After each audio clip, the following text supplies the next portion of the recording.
and that will definitely be it because I have a kind of a little trap for you on that one. Oh, you got trap. Okay. John You Michaels is coming? rubbing off on me. Oh Lord, now it's oh Lord, and I tell on myself. Now, I am very against the overlapping symptoms concept because I don't think it's fair. If they, but is that the only way it can be done? If you have PTSD, depression, and panic attacks, and they all drain your energy, or they all cause you to be sleepy, you can't separate them out at all. Okay, so if we're just talking about mental health symptoms, everything has to be, subsumed under the diagnosis. So PTSD is a macro diagnosis with a bunch of symptoms under it. Panic attacks are a symptom, but they can also be like a panic disorder Yes. diagnosis. Depression can be a symptom and it can be a diagnosis. So overlapping symptoms. So the way that mental health works is they combine it all together to give you potentially the maximum benefit.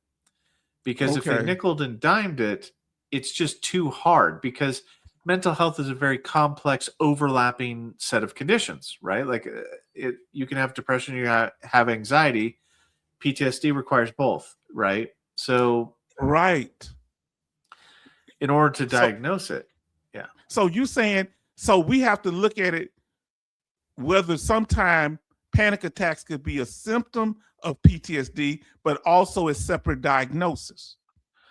Correct. But with the fact that mental health can go up to 100%, the VA has deemed that it's okay to combine them together because if the symptoms together, collectively combined, equal it, you can get 100% for mental health. They will all be on one DBQ. Correct. Because no pyramiding allowed. Here's my issue, and here's the trick Oh, part. the trap? The trap? Here's the trap right here, the Venus flytrap.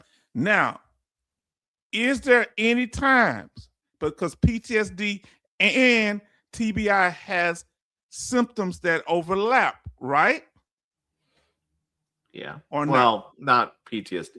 Mental health. Let's just say mental health. Let's not exclusively use PTSD. So if a person is trying to get a mental health rating and trying to get TBI, can they do that effectively? What would they have to articulate?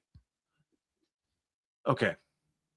So typically what happens with TBI is that the TBI is reviewed first, and the symptoms, there's different categories of symptoms. Like they're scored as a 1, 2, 3, 4 type thing. And what happens is the category like cognitive impairment, there's a lot of different impairments. Whichever one symptoms are needed in order to get the maximum level of TBI, those symptoms are locked within the TBI. And they're not allowed to be overlapped. Okay. Yeah, you can't use them. That's where pyramiding comes into effect, where you can't use the same symptom in two different areas. So, like, let's say that migraines, you've got mental health and TBI, and mental health and TBI, when combined, and I don't rate TBI, so there we go. Traumatic brain injury. Let me find the general rating scheduler for that. Is it a mental health condition or not? Is it more of an organic disability or it have mental health components? So here's the fact. You have to figure out what the most impairing thing is, because it can affect different body systems. Like you said, it can affect mental, neurological, motor functions. TBI can affect a lot of different things, right? Damage to the brain. The brain controls everything. So whatever the highest level of impairment thing is, let's say it's neurological, well, then that gets absorbed by TBI. Everything else technically could be separately granted because it wasn't used in the pursuit of getting the highest TBI level.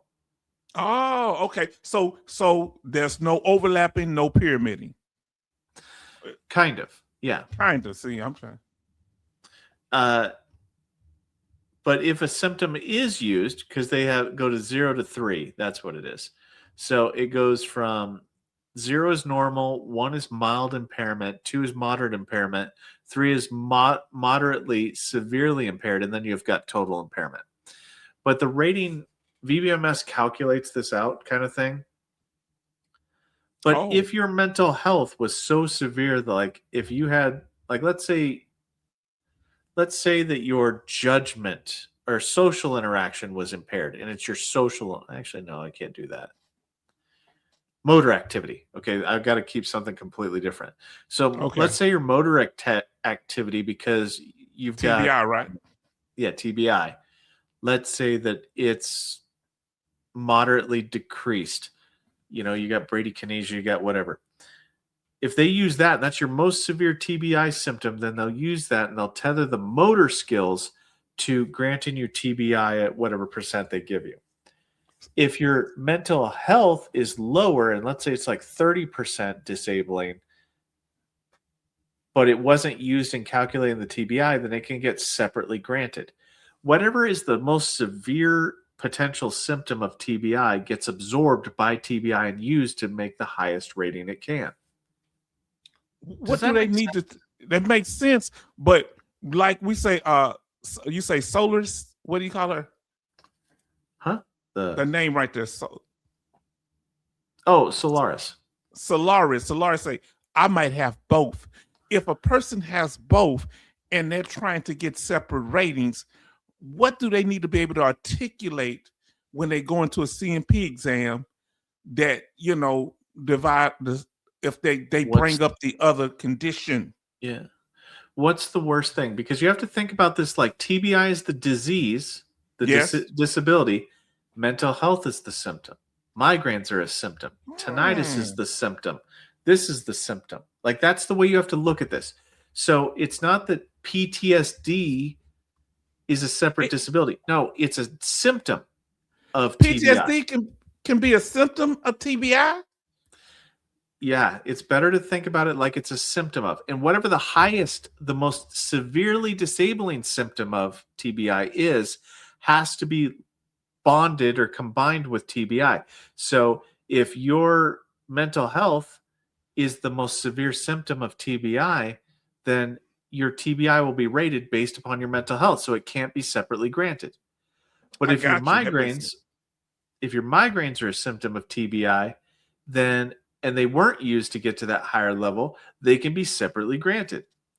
If your tinnitus currently is a symptom of TBI, well, that's only 10% disabling on its own, so it can be separately granted potentially. Does that make sense? Did I describe that well? No, that made a lot of sense. So, I forgot what I was about to ask you. When it comes to it, you're saying one is got to be dominant over the other in most situations. So once the TBI uses up all the symptoms needed to justify the TBI, whatever the left most over, severe you might one get is.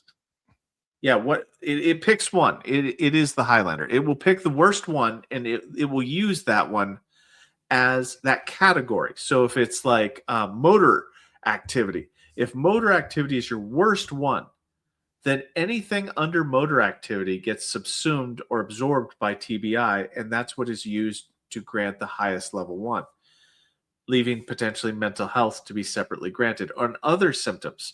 Because you have to understand that there's how many of these? There's 1, 2, 3, 4, 5, 6, 7, 8, 9, 10.